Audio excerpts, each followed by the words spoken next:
This morning we're going to start into a new sermon series.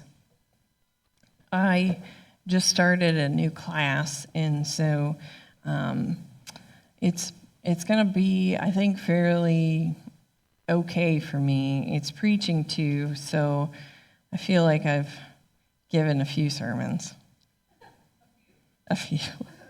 But this new class, I have to preach at least four sermons in front of people, and then I get graded on the sermon. And so I have certain passages that I have to use. They give me a list, and I have to choose from them.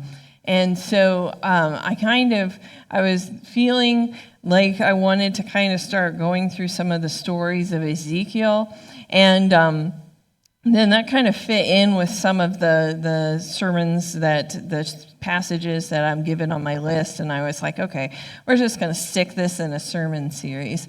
And so it might seem kind of disjointed, because usually I try to go along a storyline, and I'm going to throw a few in there from my class that don't necessarily go in this storyline, but it's okay. So we're going to be talking about God's presence, and some of those moments in the biblical text where God's presence just really moves and things happen, and things happen that we wouldn't necessarily know would happen, and just those moments where you read the text and you go, whoa, like just to experience that. We're going to go through some in the Old Testament and the New Testament, basically those points of time where new breath is breathed into dead lives, or it's given a new purpose. Now, I'd venture to guess that when we've had our own moments like that, when we've had our own moments with God where we know His presence is right there with us, that has prompted some kind of change within us. When we come to our salvation moment and we feel God is putting His hand upon us, and maybe the sanctification moment, where you feel that moment where it's like something has changed within your life. And so these are kind of the stories that we're going to be talking about the next, I think it was 6 weeks. We'll be talking about moments within the biblical text where God's presence is just big and large, and things change. And we're obviously not going to look at all of them, just some of my personal favorite ones. Today we are going to be looking at the story of the Valley of Dry Bones. And this story may be one that you have heard a bunch of times, and maybe we don't quite understand where it fits in the whole larger storyline of God. And so I'm going to give us we're going to do Ezekiel this Sunday, and we're going to talk about Ezekiel next Sunday as well. And so I'm going to give you a little backstory as to where this fits in the larger biblical text, and why this is an important part, and why this is one of those moments where I feel like this is one of those powerful presence of God. And so I'm going to give us a little bit, and so I apologize, the sermon might be a little longer today. I tried to not, because of the heat and everything, but we'll still get out of here before it reaches 100. Well, it feels like 100, right? Okay, so the backstory of it: Ezekiel is a priest who's taken into exile in this when Babylon came and took people into exile. Ezekiel's one of these that have been taken into exile, and so now he's in Babylon, and he has these visions. Ezekiel has these visions, and one of his first visions is his appearance like God, who, should be at the temple and the Ark of the Covenant, above the Ark of the Covenant. And he has this vision of God in Babylon. And Ezekiel sees this as strange, because Ezekiel's like, God should be in the temple. God's presence should be in the temple over the Ark of the Covenant. His presence shouldn't be in Babylon. And so God, as he presents himself to Ezekiel, he tells Ezekiel to be a prophet and to warn the Israelites of what is to come. And Ezekiel tells them, but not only tells them, he sometimes does these sign acts.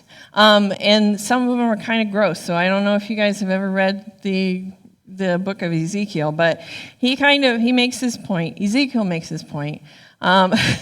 Of what God has told him. And so God tells Ezekiel to give these messages, but also he tells Ezekiel, I'm going to have you give these messages. I'm going to have you give these signs.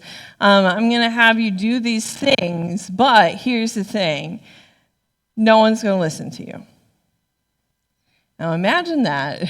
God giving us an assignment, and then him saying, I'm going to have you do all these things, but no one's going to listen to you. But Ezekiel does it. Ezekiel goes on. He does what he's supposed to do. And then Ezekiel has another one of these visions. And he has this vision that people are worshiping idols at the temple, that there's idol worship, and this vision that God's presence leaves the temple, and God goes into exile with this people. Israel, in this vision, Israel is being unfaithful and breaking their covenant with God. But if we remember the covenant with Abraham between God's people, Abraham's family, and God, that when they cut the covenant, God walked through both times. So even though Israel was being unfaithful and breaking this covenant, God had taken it on himself this whole time. And so God's trying to bring this back into a covenant that is unbroken. And he tells Ezekiel in this vision, there will be a remnant of my people. There will be a remnant of my people that come through this whole thing. And I will take out of them this heart of stone, and I will give them a heart of flesh. And we read this, the first time that we read this idea in Ezekiel is actually in chapter 11. And so, Alan, will you put that up on the screen? God says, and I will give them an undivided heart and put a new spirit in them. And I will remove from their heart of stone and give them a heart of flesh. They will follow my decrees and be careful to keep my laws. They will be my people, and I will be their God. Now,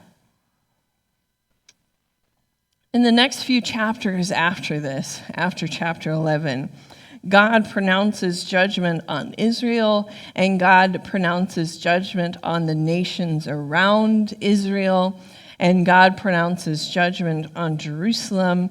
But after these next few chapters into chapter, I think it starts about chapter 36, this idea that was developed in the latter part of Ezekiel 11, this idea of hope, this idea that people will come through this, is starting to be more developed in the latter chapters of the book of Ezekiel, this idea of hope. And God tells them that they will have a new David, a new messianic king, the king that they should have had from the beginning, but they've not had yet. And the king that they should have got, but they never got. And a renewed Israel, a new Israel with this heart of flesh. And so this idea of hope is starting to come through. And in Ezekiel chapter 37, which is where we're going to focus in on today, Ezekiel has another vision. He has this vision of the valley of dry bones, as we've said. That's what we're going to talk about today. Ezekiel has this vision where God takes him to this valley, and there is just full of dry bones. And it's in chapter 37. We're going to start on verse 1 in 37 and go through verse 14. So a lot of reading, I know. The hand of the Lord was on me. This is Ezekiel speaking. And he brought me out by the Spirit of the Lord and sat me in the middle of the valley. Now, remember what we said about capital letters? Lord, Yahweh. And the Lord and sat me in the middle of the valley. It was full of bones. He led me back and forth among them and saw a great many bones on the floor of the valley, bones that were very dry. He asked me, Son of man, can these bones live? I said, Sovereign Lord, you alone know. Then he said to me, Prophesy to those bones and say to them, Dry bones, hear the word of the Lord. This is what the sovereign Lord says to these bones. I will make breath enter you, and you will come to life. I will attach tendons to you and make flesh come upon you and cover you with skin. I will put breath in you, and you will come to life, and you will know that I am the Lord. So I prophesied as I was commanded, and as I was prophesying, there was a noise, a rattling sound, and the bones came together, bone to bone. I looked, and tendons and flesh appeared on them, and skin covered them, but there was no breath in them. Then he said to me, Prophesy to the breath. Prophesy, Son of man, and say to it, This is what the sovereign Lord says. Come, breathe from the four winds and breathe into these slain that they may live. So I prophesied as he commanded me, and the breath entered them. They came to life and stood up on their feet, a vast army. And he said to me, Son of man, these bones are the people of Israel. They say, Our bones are dried up and our hope is gone. We are cut off. Therefore, prophesy and say to them, This is what the sovereign Lord says. My people, I'm going to open your graves and bring you up from them. I will bring you back to the land of Israel. Then you, my people, will know that I am the Lord. When I open up the graves and bring you up from them, I will put my spirit in you, and you will live, and I will settle you in your own land. Then you will know that I, the Lord, have spoken, and I have done it, declares the Lord. Such a powerful story. I can't even imagine standing there and watching just life come back into these bones. So God leads Ezekiel by the Spirit into this valley where there are dry bones. And I think we need to really think about this, into this valley, this vast valley of dry bones. And dry bones, when we think about this, dry bones mean that these bones have been dead for a while, right? These people have been dead for a while. They have gone through the process, and now their bones are dry. There is no moisture left within this. That means that they've been dead for a long time. A long time. This isn't something that just happened 3 days ago. This isn't just something that happened a couple weeks ago. This was years ago. The bones are to the point where there is no hope for life, right? There's no hope for life to be brought back into them, except maybe there is. And the first question that God asks Ezekiel, I think, is one of those ones that he asks us. He knows the answers to it. It's one of those questions where he knows the answers to it, but he asks us the question anyway, just to make us think about it. And I think it's one of those questions that we need to think about a lot sometimes. This question that God asks Ezekiel is, he says, Son of man, can these bones live? Ezekiel's standing there staring at this valley of dry bones, these bones that haven't lived for years, possibly even decades. And God says, do you think that we can bring life back into these bones? And I love Ezekiel's answer. Ezekiel answers, it is only you who knows. That was a non-answer from Ezekiel, but it was really an answer. God's God, as I said, poses this question to Ezekiel, knowing that these bones represent Israel and God's people. And God's saying to Ezekiel, what do you think? Is the offense that they have done too great for there to be life again? Is their offense so great? There's been idol worship, right? There has been, in the temple, there's been idol worship. There's rebellion. Even with this offense, these offenses, not only to God, but to God's people, God had made this covenant with his people, and he wants to bring them back, right, into this covenant. He wants this covenant to be made whole again. And these bones in this great valley represent that there's no hope, right? That there's no hope, that the Israelites had broken this covenant. They were in exile. God's presence was no longer in the temple over the ark, or in the Ark of the Covenant, right? There was no hope. And I'm sure that these bones in this vast valley are exactly how Ezekiel felt, that this was hopeless. There was no hope, right? Ezekiel was a prophet. He was told to tell the Israelites what was going on, those that were in exile with him, what was going on. He was told to prophesy to them and tell them what is happening, and that no one would listen to him. I'm sure that Ezekiel's feeling this, like, this is the representation. And then Ezekiel is instructed by God to prophesy to these dry bones. And Ezekiel prophesies, and tendons and flesh appear, and skin covers them, and they show all the signs of life, right? They show all the signs of life, but there is no breath within them. This vision, this next part is a vision recalling creation, right? The Ruach of God, the Spirit of God, breathing a new life into these new bones, or into these bones. And God says, prophesy to these bones that my breath may be in them. And the Spirit comes and breathes into these bones. The Spirit, the presence of God enters them. And now they are fully back to life. And as I was thinking about this, I thought about a line out of a song that we sing here at church. Hallelujah, you brought me back to life.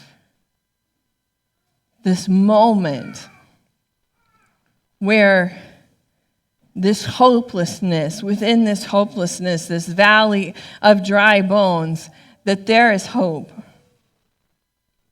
This was this idea that Israel didn't have to live with these cold, dead hearts of stone, that they could have new life. They could live in this new life in covenant with God. They could have a heart of flesh. That even when it seemed hopeless, that there was still reason to hope because God. So what do we learn from this? Why is this an important story within the biblical text? Why are we bringing our mind and our eye into this story? Why are we thinking about this? And I think there's two things that I really felt like God wanted an emphasis on about this story. There's a lot within this story, but there's two things I really felt the nudge that are things that we need to think about. First, nobody and nothing is too far gone from God. Period. These dry bones with no hope for life, these dry bones that got flesh and tendons and blood and breath back into them. In this story, these ideas of what's happening in this story are really part of the reason why every Sunday I've now started to say, be a blessing and be prisoners of hope, right? Because we recognize that the biblical text is full of stories like this. We are in hopeless situation. God breathes a breath of life back into it. We're called to be prisoners of hope. We should be chained to nothing but hope, right? We know the ending. We know the rest of the story. We've read the book, right? We know how this is ending. We know that there's always a reason for hope. And secondly, the second thing I think we need to see in this story, and we're going to sink into this for just a minute. I think it's interesting that this was a two-part deal. Wesley thought it was interesting. This was a two-part story as well, where Ezekiel was called to prophesy to the bones. And the bones started to come up and raise up, and they had tendons and flesh, but then there was no breath in them. And then God tells Ezekiel, prophesy to the breath, right? I see this represented a lot, and I'll tell you how. It is not impossible to be a Christian and do all the acts and go to church and know your Bible stories and know the answers to all the questions. It is not impossible to do that and never have a heart change. There's a lot of people, I feel, in Christian circles that do that. They know the answers. They know the Sunday school answers. They go to church. They do this. They do that. But there's never that heart change that happens. I see a lot of people who are Christians who have never fully had that heart change, who have never fully experienced the freedom that comes through Christ. When we decide to come into the role that God has for us and to come into a deeper relationship with Him, then there's usually that change that starts to happen within our lives. We start to talk differently. We start to act a little differently. We start to process through problems through a different lens than just the worldly lens. We tend to stop grabbing for money and power and all the things the world sees as what it is that you need to do, and we start to act more like God. Like Christ, right? And we start to be a reflection of who God is in this world.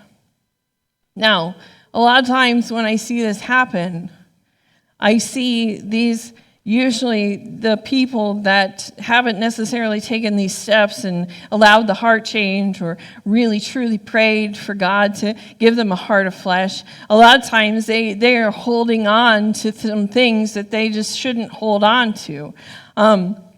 They don't necessarily listen when God prompts them to try to make a change. And sometimes they think they're doing the right thing. They look at other Christians as a guide as to how they should live, when really each one of us are individuals and we all have to pay attention to what it is that God's asking us to do, that maybe the path that God has someone on isn't necessarily going to look the same as the path that He has for you, if that makes sense. Sometimes people hold on to things as a comfort, right?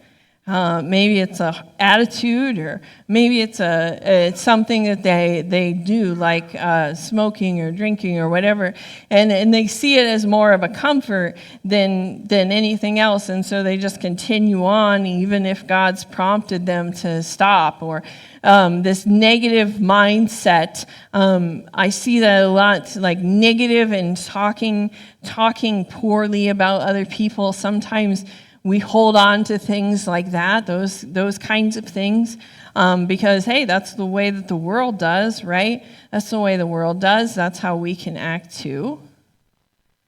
When that's not necessarily the case.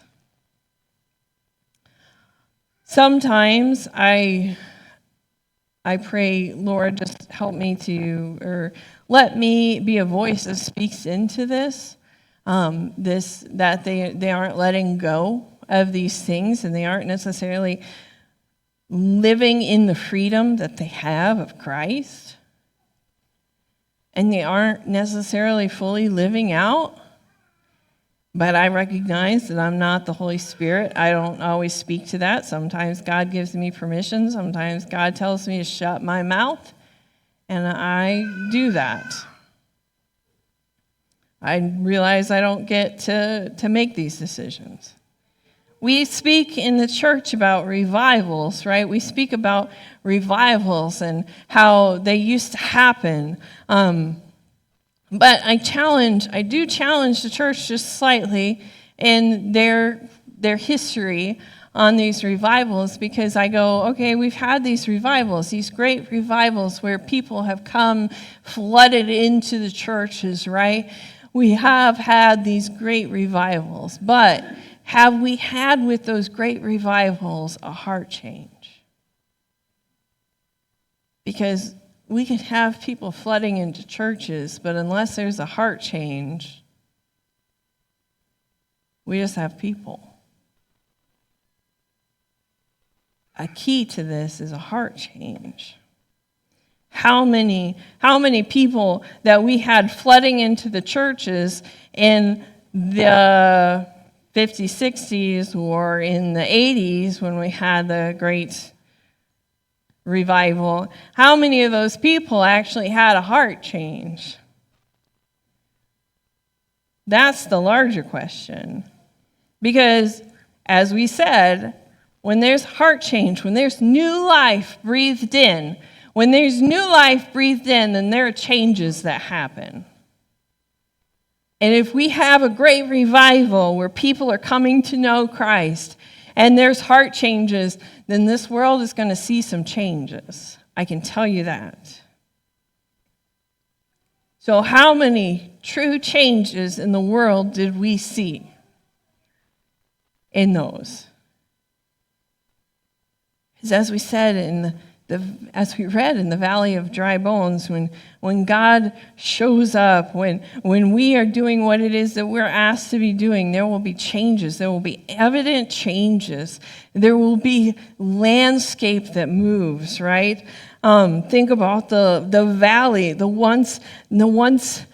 valley that once had people living in it, and now there were just dead, dry bones. There's a change in the landscape. And it starts when we allow the Spirit to come into our lives. It starts when we allow the Spirit to breathe its breath on us, right? And it starts when we become prisoners of hope and we don't allow things of the world to dictate how we live our lives. As I said, sometimes my heart breaks because some people don't live the life of freedom that God gave them, that Jesus died for. And so I challenge us today. I'm going to invite Samantha up to close us in a song real quick, but I want to challenge us today to think of about these questions. Have we had the experience where we can say we have been fully brought back to life, where we fully worship God entirely with our lives, with every aspect of our lives? And if He's ever asked us to let go of an attitude or a thing that we do, an action, any of that we have said yes to that we have let it go. And has the Spirit breathed the breath of life into us? Have we allowed that to happen?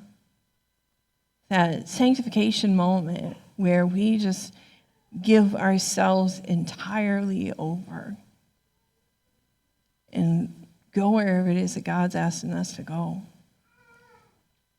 Have we done that? And is there evidence of that change in our lives? Because if God moves, there's a landscape change. Samantha's going to close us with Here Again as our final song. And if you'd like to, Adam said earlier this week that I'm not one for altar calls, and I'm really not, but I want to recognize that the altars are always open. If you want to pray in your seat, you want to sing this song, you want to stand up and raise your hands, you are more than welcome. However that posture is that God's asking you to take right now, then you take that in this last song.